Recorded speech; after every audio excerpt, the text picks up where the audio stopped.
నమస్తే welcome to our channel. అప్పట్లో సంచలనం సృష్టించినటువంటి వెంకటాయపాలెం శిరోముండనం కేసులో దాదాపు 28 సంవత్సరాల తర్వాత విశాఖ కోర్టు తుది తీర్పును అయితే వెలువరించింది.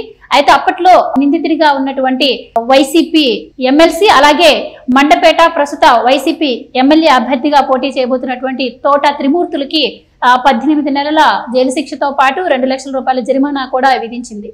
మరి ఈ నేపథ్యంలో మరి ఆయన అభ్యర్థిత్వం ఉండబోతుందా, లేకపోతే ఆయన అభ్యర్థిత్వాన్ని సీఎం జగన్మోహన్ రెడ్డి క్యాన్సిల్ చేసే అవకాశం ఉందా? మరి పరిస్థితులు ఎలా ఉండబోతున్నాయి తెలుసుకునే ప్రయత్నం చేద్దాం. మనతో ఉన్నారు senior political journalist Durga Kumar గారు. నమస్కారం అండి. నమస్కారం గోవర్ధన్ అమ్మ, వీక్షకులు కూడా నమస్కారం.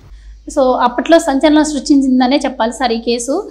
ఎట్టకేలకు తుది తీర్పు అయితే వచ్చింది. దళితులు అయితే చాలా హ్యాపీగా ఉన్నారంటే ఈరోజు. సో ఎలా చూడొచ్చు అంటారు? ఇన్ని సంవత్సరాల తర్వాత వీళ్ళకి న్యాయం జరిగింది. మరి ఇప్పుడు చూస్తే ఆయన ప్రస్తుత ఎమ్మెల్యే అభ్యర్థిగా కూడా పోటీ చేయబోతున్నారు మండపేట నుంచి. సో ఆయన అభ్యర్థిత్వం నిలబడుతుందంటారా? ఏం జరగబోతుందంటారు? జగన్ ఎలాంటి నిర్ణయం తీసుకుంటే బెటర్ అంటారు? ఇది అంటారు కదమ్మా, ఒక సామెత ఉంది, జస్టిస్ డిలేడ్ ఈజ్ డినైడ్ అని. ఇది అలాంటి దగ్గర కేసే. యాక్చువల్గా ఇది 96లో జరిగిన ఇన్సిడెంట్ 96లో జరిగింది. ఇప్పుడు 2024కి ఇప్పుడు న్యాయం జరిగింది. ఇందులో 24 మంది సాక్షులుగా ఉంటే ఇవాళ 11 మంది చనిపోయారు. 10 మంది ముద్దాయిలుగా ఉంటే ఒక వ్యక్తి చనిపోయాడు. ఇప్పుడు 6గురికి మండపేట ప్రజెంట్ వైఎస్ఆర్సీపీ ఎమ్మెల్యే అభ్యర్థి, ప్రస్తుత వైఎస్ఆర్సీపీ ఎమ్మెల్సీ తోట త్రిమూర్తులు గారు ఈస్ట్ గోదావరి మండపేట ప్రాంతంలో మంచి సీనియర్ లీడరు. అప్పుడు ఎన్నికల్లో వీళ్ళు వ్యతిరేక పార్టీకి సపోర్ట్ చేశారనే రీజన్స్తోనూ, తర్వాత వీళ్ళు ఓవర్ యాక్టివ్గా ఉన్నారని ఒక 6గురు దళిత యువకులకి శిరోముండనం చేయించారు. అది కేసు పెట్టినప్పటికీ కూడా అది 98లో ఇది అక్రమ కేసుగా తేల్చి ఆ లోకల్ కోర్టు కొట్టేసింది. అయితే ఏమైందంటే వీళ్ళు మళ్ళీ హైకోర్టుకి వెళ్ళారు. హైకోర్టుకి వెళ్ళినప్పుడు 2020లో మళ్ళీ రీఓపెన్ చేయమని హైకోర్టు ఆర్డర్ల మేరకి విశాఖపట్నం SC/ST స్పెషల్ ప్రత్యేక న్యాయస్థానం గత 28 ఏళ్లుగా దీన్ని విచారిస్తుంది. 146 సార్లు ఇది వాయిదా పడి ఇప్పుడు ఫైనల్ జడ్జిమెంట్ వచ్చేటప్పటికి తోట త్రిమూర్తుల గారికి ఇంకొక 6గురికి, బహుశా వాళ్ళ దగ్గర బంధువులే అంటున్నారు వాళ్ళు కూడా, వాళ్ళకి ఒక 18 నెలలు జైలు శిక్ష, ఒక 2.5 వరకేమో జరిమానా ఇచ్చారు. తర్వాత ఇంకొక సెక్షన్ కింద కూడా ఒక 6 నెలల పాటు జైలు శిక్ష విధించారు.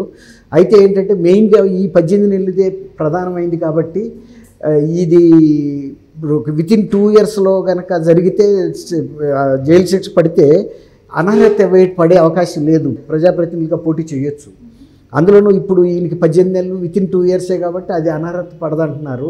రెండోది ఏంటంటే ఈయన ఈ కేసు మీద అప్పీల్కి వెళ్తున్నాడు. అప్పీల్కి వెళ్ళినప్పుడు అప్పీల్కి ఆ కోర్టు తేలే వరకు ఈయన పోటీ చేయటానికి కానీ ప్రజాప్రతినిధిగా ఉండటానికి కానీ అభ్యంతరం అయితే ఉండదు. సపోజ్ అక్కడ కూడా కనుక కేసు విచారణ జరిగి 18 నెలల కన్నా కనుక ఎక్కువ పడింది అనుకోండి, అప్పుడు ఆటోమేటిక్గా డిస్క్వాలిఫై అయిపోతాడు. అదనమాట. కాబట్టి ఇది దళితుల మీద ఆ తర్వాత కూడా కొన్ని చెదురుపోతుల సంఘటనలు జరిగినాయి. ఈ మధ్యకాలంలో కూడా రాష్ట్రపతి రామ్నాథ్ కోవింద్ గారు రాష్ట్రపతిగా ఉన్నప్పుడు కూడా ఒక కేసు విషయంలో రాష్ట్రపతి భవన్ నుంచి కూడా ఒక లేఖ కూడా రాశారు. అయినా కూడా ఇది వైఎస్ఆర్సీపీ ప్రభుత్వంలో జరిగింది. అది కూడా శిరోముండనం. ఇది ఇసుక అక్రమ రవాణాకి అడ్డం వస్తున్నాడని ఒక దళిత యువకుడు వరప్రసాద్ అనే అబ్బాయిని చేశారు. ఆయన లెటర్ రాసినా కూడా వీళ్ళేం పట్టించుకోలేదు. ఆ కేసుని ముందుకు కూడా తీసుకెళ్ళా. కనీసం ఈ కేసు 28 ఏళ్ళ తర్వాత అయినా 148 సార్లు వాయిదా పడ్డా చివరికి న్యాయం అయితే జరిగింది. ఇప్పుడు ఈయన్ని కంటిన్యూ చేస్తారా, లేకపోతే దళితుల మీద వ్యతిరేకత వచ్చింది కాబట్టి ఇతని మీద దళితులు అయితే పండగ చేసుకుంటున్నట్టు మనకి వార్తలు అందుతున్నాయి. ఎందుకంటే వాళ్ళకి ఎక్కువ కేసులు శిక్ష పడకుండానే కొట్టేయటంతో వాళ్ళు తీవ్ర మనోవేద అనుభవిస్తున్నారు అనేక సందర్భాల్లో. కనీసం ఈ కేసు 28 ఏళ్ల తర్వాత అయినా కూడా శిక్ష పడటం అనేది వాళ్ళకి సంతోషకరం, న్యాయం జరిగింది అనుకుంటున్నారు. మరి ఇప్పుడు అనుకోని పరిస్థితుల్లో ఈయనే అక్కడ అభ్యర్థిగా వైఎస్ఆర్సీపీ తరఫున ఉన్నాడు. మరి జగన్మోహన్ రెడ్డి గారు ఈయన్ని కంటిన్యూ చేస్తారా, లేదు దళితులు ఓట్లు వేయరు, వ్యతిరేకత వస్తుంది అనుకుంటే కనుక మళ్ళీ కొత్త అభ్యర్థిని ఎంపిక చేస్తారో మనం వేచి చూడాలి. తర్వాత ఈయనైతే ఆల్రెడీ అప్పీల్ కోసం ప్రొసీజర్ పెట్టుకున్నారు. అయితే మరి ఒక్క శిరోమండలం కేసులోనే 18 నెలల జైలు శిక్ష పడితే మరి ఆంధ్రప్రదేశ్లో ఎన్నో హత్యలు జరుగుతున్నాయి, దళితుల మీద ఎన్నో దాడులు జరుగుతున్నాయి. ఈవెన్ లైక్ ఎమ్మెల్సీ అనంతబాబు ఎవరైతే ఉన్నారో దళితుడిని చంపేసి డోర్ డెలివరీ చేసిన సందర్భాలు కూడా ఉన్నాయి.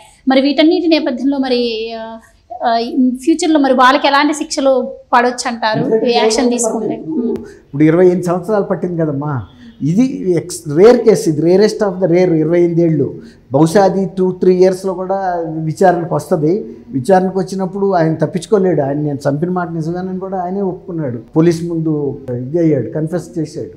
కాబట్టి శిక్ష డెఫినెట్గా పడుతుంది. అందులో దళితుల మీద జరిగే అత్యాచారాలు కానీ హత్యలు కానీ దౌర్జన్యాలకి స్పెషల్ సెక్షన్స్ ఉన్నాయి ఎస్సీ ప్రొటెక్షన్ యాక్ట్ కింద. ఆ కోర్టుల్లోనే ఎక్కువ విచారణ కూడా జరుగుతాయి. కాబట్టి డెఫినెట్గా శిక్ష పట్టే పడుతుంది. మీరు అన్నట్టు శిరోమండనానికి 18 ఏళ్ళు లైఫ్ పడవచ్చు, లేదంటే 10 ఇయర్స్ రిగరస్ ఇంప్రిజన్మెంట్స్ ఉంటాయి. 8 to 10 ఇయర్స్ ఉంటుంది. ఎవరైనా కొన్నాళ్ళు తప్పించుకోవచ్చు. అట్లాగే వివేకానంద రెడ్డి గారి కేసు విషయంలో కూడా మనం చూస్తున్నాం, 5 ఏళ్ల నుంచి వాయిదాలు పడతా వస్తుంది, రకరకాల మలుపులు తిరుగుతుంది, కానీ కేసు ఆగట్లేదు.